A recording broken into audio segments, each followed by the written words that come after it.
আমি এশার নামাজ রাত ১১টা বাজে পড়ি, আমার নামাজ কবুল হবে কিনা? এশার নামাজ কাজা হলে বিতরের নামাজও কি কাজা আদায় করতে হবে? স্বামী সন্তান নিতে চাইলেও স্ত্রী সন্তান না নিতে চাইলে করণীয় কি? আমার বাবা আমার মায়ের মোহর পরিশোধ না করে মারা গেছেন, এখন কি আমি আমার বাবার পক্ষ হয়ে মোহরের অর্থ আম্মাকে দিতে পারবো? প্রাকৃতিক উপকরণ দিয়ে শরীরের রং ফর্সা করা যাবে কি?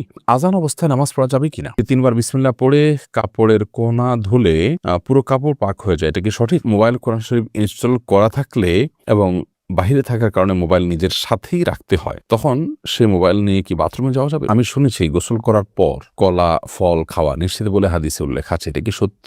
নবজাতকের জন্মের পরে আজান কি ছেলেদের কানেই দেওয়া উচিত নাকি মেয়েদের কানেও দেওয়া উচিত? অনেকে বলে দাঁড়িয়ে পানি খেলে নাকি শয়তানের প্রস্রাব খাওয়া হয়, এটা কি হাদিস সম্মত? তাহলে আর বিলম্ব না করে চলুন আপনাদের করা ইতিমধ্যে যে প্রশ্নগুলো আমরা দেখতে পাচ্ছি আমাদের সামনে চলে এসছে সেগুলোর জবাব দিতে শুরু করি। নিয়ামতুল্লাহ আপনি লিখেছেন, আজান অবস্থায় নামাজ পড়া যাবে কিনা?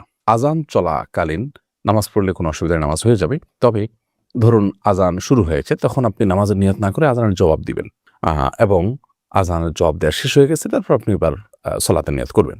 সেই সাথে প্রথম আজান যেটা আপনার মহল্লাতে শুনছেন আপনি সেটার জবাব দিবেন। সবগুলো আজানের জবাব আপনাকে খুঁটে খুঁটে দিতে হবে এমনটি কিন্তু আবশ্যক নয় আপনার জন্য। ওমর ফারুক আপনি লিখেছেন, আমি শুনেছি ৩ বার বিসমিল্লাহ পড়ে কাপড়ের কোনা ধুলে পুরো কাপড় পাক হয়ে যায়, এটা কি সঠিক? আপনার কোনো কাপড়ে যদি ময়লা লাগে, কোন জায়গায় লেগেছে আপনি জানেন না, কিংবা বেশিরভাগ জায়গায় লেগেছে, আপনি যে কোনো কোনা ধরে বিসমিল্লাহ ৩ বার পড়ে ধুয়ে ফেলবেন আর আপনার পুরো কাপড় পাক হয়ে যাবে। ব্যাপারটি তো সহজ নয়, বরং আপনাকে পুরো কাপড় পাক করার জন্য চেষ্টা করতে হবে। যদি সেটা অস্পষ্ট হয়, কোথায় হারিয়ে গেছে আপনি না জানেন, আর যদি জানেন তাহলে যে জায়গা না পাক লেগেছে শুধুমাত্র ওই জায়গাটাকে ধুয়ে আপনি পাক করে ফেলবেন, তাতে ইনশাআল্লাহ আপনার কাপড় পবিত্র হয়ে যাবে। মাইনুল ইসলাম আপনি লিখেছেন, মোবাইল কোরআন শরীফ ইনস্টল করা থাকলে এবং বাহিরে থাকার কারণে মোবাইল নিজের সাথেই রাখতে হয়, তখন সে মোবাইল নিয়ে কি বাথরুমে যাওয়া যাবে? যাবে, কোনো অসুবিধা নেই, কারণ মোবাইলের ভেতরে যে কোরআন আছে সেটা হলো আপনার সফট কপি, ওটা প্রকাশ্যের কোনো কপি না। প্রকাশ্য কপি থাকলে এটা নিয়ে যাওয়া কোরআন অসম্মান হতো, কিন্তু যদি ভেতরে আছে তাতে কোনো অসুবিধা নেই। যেমন আমাদের স্মৃতিতে কিন্তু কোরআন আছে, মুখস্থ আমরা সূরা ফাতিহা, ছোটখাটো সূরা, যারা আলেম না তারা ততটুকু জানে, আলেমরা যারা আরো বেশি জানে, হাফেজরা আরো বেশি কোরআন আয়াত মুখস্থ। অতএব এই মুখস্থটা তো আমাদের সিনার ভিতরে, আমাদের ভেতরে আমরা ধারণ করছি। তো সেই অবস্থা আমাদের শরীর নিয়ে আমরা টয়লেটে যাই না, একইভাবে মোবাইলে যদি কোরআন কারীমের তেলাওয়াত ইত্যাদিগুলো আপলোড করা থাকে, তাহলে সেক্ষেত্রে সে মোবাইল নিয়ে আপনার ওয়াশরুমে যাওয়াতে কোনো অসুবিধা নেই। আবু সাদাত এমনি সায়েম আপনি লিখেছেন, আমি শুনেছি গোসল করার পর কলা ফল খাওয়া নিষেধ বলে হাদিসে উল্লেখ আছে, এটা কি সত্য? গোসল করার পর কলা বা ফল খাওয়া যাবে না এমন কোনো কথা কোরআন হাদিসে কোথাও আছে বলে আমার জানা নেই। আপনি কলা বা ফল এটা যে কোনো সময় খেতে পারেন, অর্থাৎ আপনি স্বাভাবিক যে কোনো সময় খেতে পারেন, এমনকি গোসল করার পর খাবেন না, আগে খাবেন, সকালে খাবেন না, দুপুরে বিকালে খাবেন, সেটা কিন্তু আপনার ব্যাপার। শরীয়তের এক্ষেত্রে তেমন কোনো বক্তব্য নেই। বিশেষ করে যে কথা বলা হচ্ছে এখানে যে গোসলের পর কলা খাওয়া, ফল খাওয়া নিষেধ, এরকম কোনো কথা হাদিসে নাই। এটি যদি কেউ বলে থাকেন সেটি ভিত্তিহীন এবং মন গড়া। মোনালিসা মুন আপনি লিখেছেন, নবজাতকের জন্মের পরে আজান কি ছেলেদের কানেই দেওয়া উচিত নাকি মেয়েদের কানেও দেওয়া উচিত? নবজাতকের জন্মের পর আজান এটি ছেলে মেয়ে উভয়ের কানে দিবেন। আমরা অনেকে এক্ষেত্রে মনে করি শুধু ছেলেদের কানে দিতে হবে, না, উত্তর হলো ছেলে মেয়ে উভয়টির কানে দিতে হবে, এটি সঠিক। এবং আজান সম্পর্কে নবজাতকের কানে সপ্তম দিনে আজান, জন্মের পরে তাকে আজান দেওয়া, এই বিষয়টি বিভিন্ন হাদিস দ্বারা প্রমাণিত। যদি হাদিসের সনদগুলোকে মুহাদ্দিসরা অনেকে দুর্বল বলেছেন, কিন্তু সেটা আমলযোগ্য, এবং যার কারণে নবজাতকের শিশু তার কানে আজান দিতে হবে জন্মের পর, সেটি ছেলে হোক কিংবা মেয়ে হোক। যদি এটা ওয়াজিব নয়, কিন্তু দিলে সেটা ভালো, মুস্তাহাব। ইয়াসমিন খাতুন আপনি লিখেছেন, অনেকে বলে দাঁড়িয়ে পানি খেলে নাকি শয়তানের প্রস্রাব খাওয়া হয়, এটা কি হাদিস সম্মত? না ভাই, এটা হাদিস সম্মত কোনো কথা নয়। আমরা অনেক মন গড়া কথাবার্তা বানিয়ে নিয়েছি, যেগুলো হয়তো মানুষকে সংশোধন করার উদ্দেশ্যে কেউ বানিয়েছেন। যেমন দাঁড়িয়ে পানি করলে সেটা শয়তানের পেশাব খাওয়া হয়, নাউজুবিল্লাহ। তারপরে কেউ যদি শুয়ে বই পড়ে তাহলে সেক্ষেত্রে ক্ষতি হয় মুখটা। তারপরে বই পড়ে যদি কেউ পৃষ্ঠা খুলে রেখে যায় তাহলে শয়তান পড়ে ফেলে। এগুলো সব লোকমুখে প্রচলিত এবং বানোয়াট কথা, যেগুলোর কোনো ভিত্তি কোরআন হাদিসে কোথাও নেই। এগুলো যারা বানিয়েছেন হয়তো বা তারা এই জন্য বানিয়েছেন যে ধরুন দাঁড়িয়ে পেশাব পানি খাওয়া তো আসলে স্বাস্থ্যের জন্য ভালো না, গলা আটকে যেতে পারে, আর শরীরের দৃষ্টিকোণ থেকে এটা ভালো জিনিস না। তো এই খারাপ কাজটা যাতে কেউ না করে সেজন্য একটু শক্ত করে একটা বানোয়াট কথা দিয়ে তাকে ভয় দেখাই দিলেন। তো এই ধরনের বিষয়গুলো সদুদ্দেশ্য করা হলেও অনুচিত এবং নাজায়েজ। কারণ মান কাযিবা আলাইয়া মুতাআম্মিদান ফালিয়াতাবাওয়া মাকআদাহু মিনান নার। নবী সাল্লাল্লাহু আলাইহি ওয়াসাল্লাম বলেছেন, আমার নামে যে মিথ্যা কথা বলবে, মিথ্যা কথা রটাবে, সেজন্য তার ঠিকানাকে জাহান্নামে জেনে রাখে। বিধায় এই ধরনের আপনার পানি পান এই ধরনের কথা বলা এটা নাজায়েজ এবং গুনাহের কথা।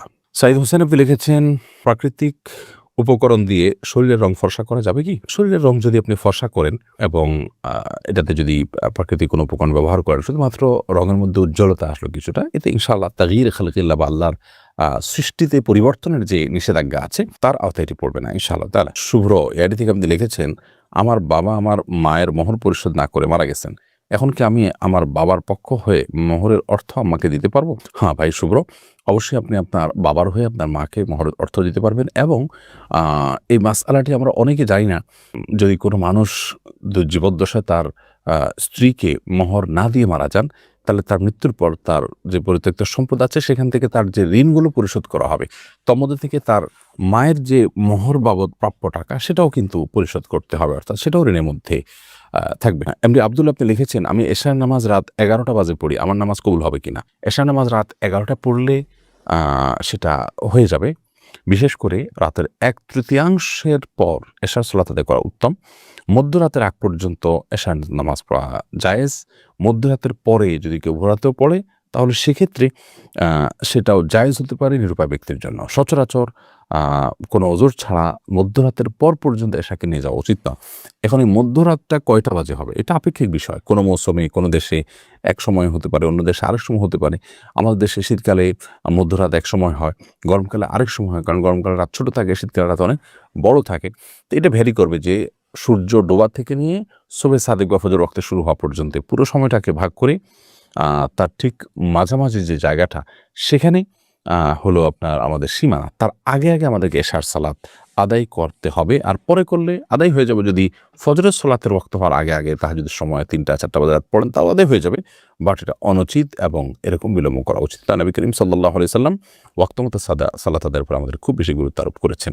মেহেরুনি আইডি থেকে আপনি লিখেছেন, এশার নামাজ কাজা হলে ভিতরের নামাজও কি কাজা আদায় করতে হবে? জি, এশার নামাজ যদি কাজা হয় তাহলে সেক্ষেত্রে ভিতরের সালাতও তার সাথে আদায় করবেন। এমনি এনামুল হক আপনি আমাদের ইউটিউব চ্যানেলে প্রশ্ন করেছেন, স্বামী সন্তান নিতে চাইলেও স্ত্রীর সন্তান না নিতে চাইলে করণীয় কি? স্বামী সন্তান নিতে চাচ্ছেন কিন্তু স্ত্রী নিতে চাচ্ছেন না, এরকম যদি হয় তাহলে সেক্ষেত্রে অবশ্যই স্ত্রীর উচিত হলো স্বামীর সাথে একত্রতা পোষণ করা, এবং স্ত্রীর যদি যৌক্তিক কোনো কারণ না থাকে তাহলে সেক্ষেত্রে স্বামীর সেই চাওয়াকে পূরণ করা শরীর দৃষ্টিকোণ থেকে তার জন্য আবশ্যক। এবং বিবাহের একটা অন্যতম উদ্দেশ্যই হলো সন্তান আপনার জন্মদান করা, এবং সেই উদ্দেশ্যকে সামনে রেখে আপনার পদক্ষেপ গ্রহণ করার অধিকার স্বামীকে ইসলাম দিয়েছে। এই অধিকার প্রতিষ্ঠা করার ক্ষেত্রে স্ত্রীর সহযোগিতাপূর্ণ মানুষ হয়ে থাকতে হবে। তো হ্যাঁ, যেটি বলছিলাম যে যদি এমন হয় যে এটি হলে বড় ধরনের ক্ষতি হবে, ধরুন মায়ের জীবন হুমকির মধ্যে পড়তে পারে বা এরকম কোনো বড় রিস্ক আছে, তাহলে সেক্ষেত্রে অবশ্যই মা সেখানে আপত্তি করার সুযোগ আছে।